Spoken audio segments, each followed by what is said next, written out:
My friend Morgan just said something really important about the Texas primaries. Anyway, some more important news. Voter turnout in Texas has been historic this election. It is kind of insane. Not kind of. It's extremely insane. Dallas County, right? Thursday is the only day that the actual total amount of people that showed up to vote early that day hasn't increased. Just Thursday. It started Tuesday. Every day it has gone up. And we are currently in Dallas seeing, as of day 5 of voting, have seen a 240-something% increase in voter turnout compared to 2022 in Dallas County. First of all, fuck yeah, Texas, especially Dallas County, keep it up. Second of all, Morgan is bringing up one of my favorite topics, which is how repression can backfire, how we, the American people, can make repression backfire.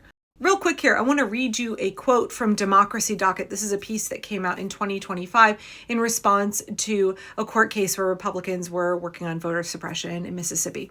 They, meaning Republicans, are playing a zero-sum game, and disenfranchising lawful Democratic voters is how they win. Targeting minority voters is their highest priority. Republicans know their policies are unpopular. They know they cannot attract more voters to their cause. Their only chance is to rig elections through gerrymandering, voter suppression, and election subversion.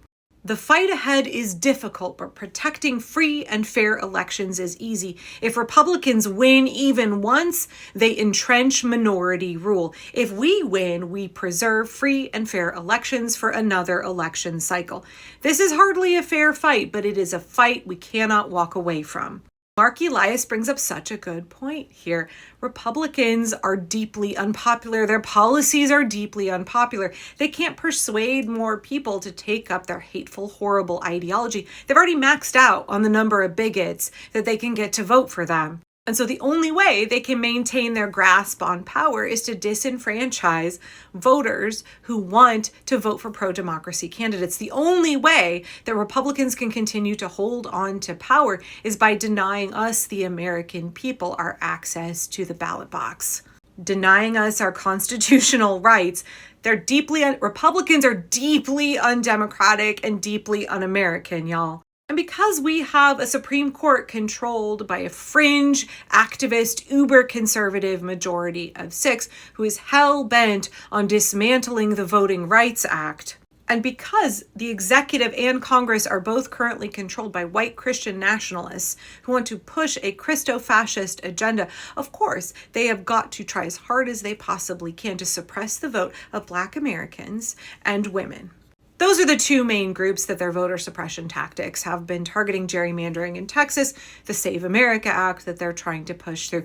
Really, they don't want anybody who's not a conservative, white, Christo-fascist man being able to vote. And now as we're rolling into the 2026 midterms, Republicans are increasingly desperate. So they've got to be more overt. They're not being subtle. They're not trying to hide what they're doing, because they know it's all blowing up for them. It's all starting to crumble very, very swiftly now, and they've got to pull out all of the stops, right? All of the stops, or else they can't continue with their coup.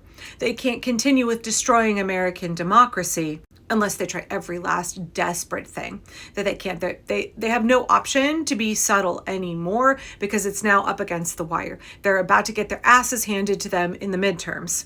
And this is their big mistake. This is the problem that they've created for themselves. Well, it's one of their many big mistakes, right? Donald Trump and the Republicans, not actually that good at doing a fascism. I completely agree with Jamel Bowie. They are cargo cult fascists. They've overplayed their hand. They've jumped the shark, whatever you want to call it.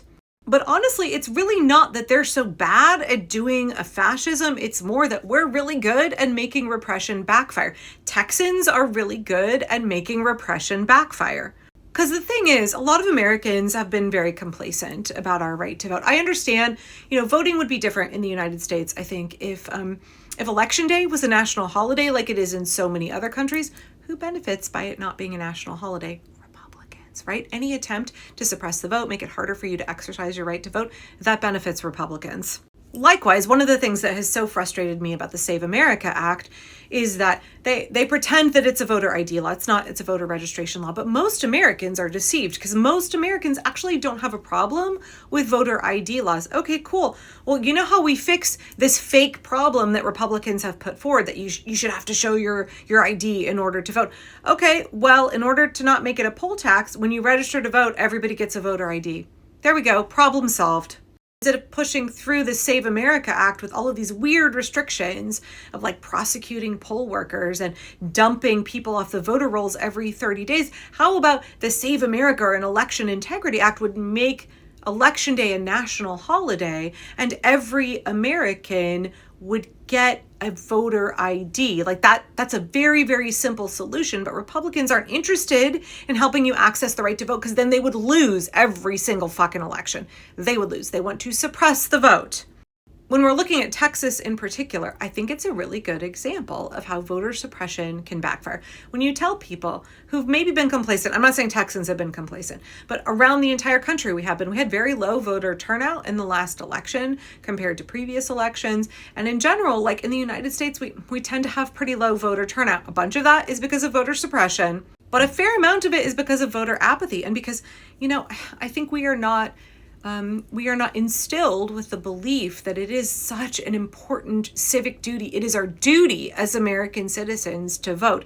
It's not a privilege, it's our right and our duty. We have an obligation. This is how we participate in democracy. This is our role in the nation, right? This is our role in government, is that we get to the fucking ballot box and we vote every single election.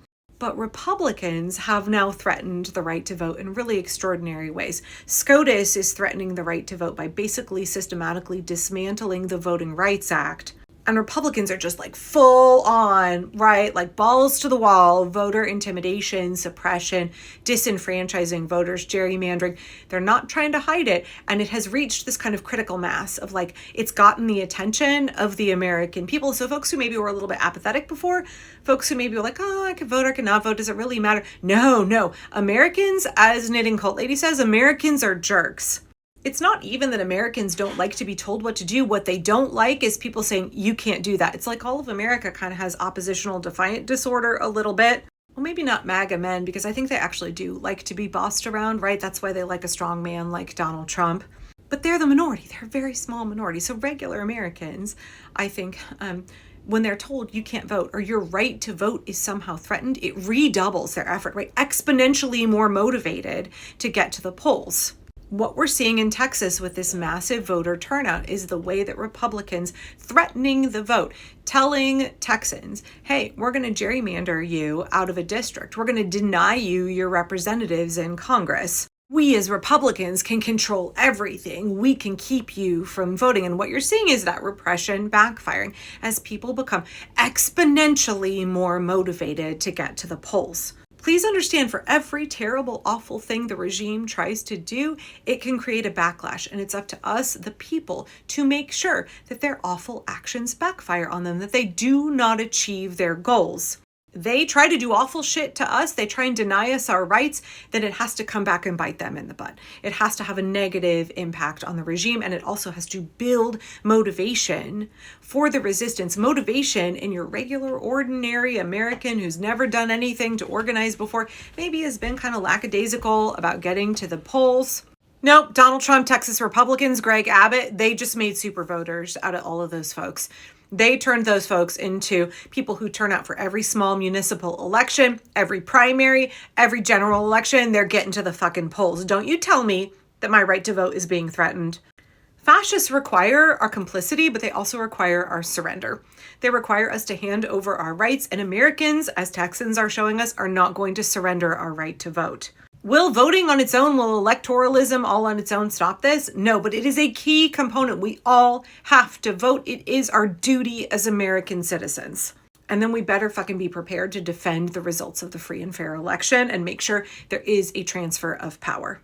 Texas Democrats in the primaries, they're showing us how it's done. We have to be motivated. This is our country. This is our democracy. It's our right to vote. We get to decide the future. Not Donald Trump, not the fascist Republicans, but it requires us to take action at the ballot box, in the streets, everywhere that we can.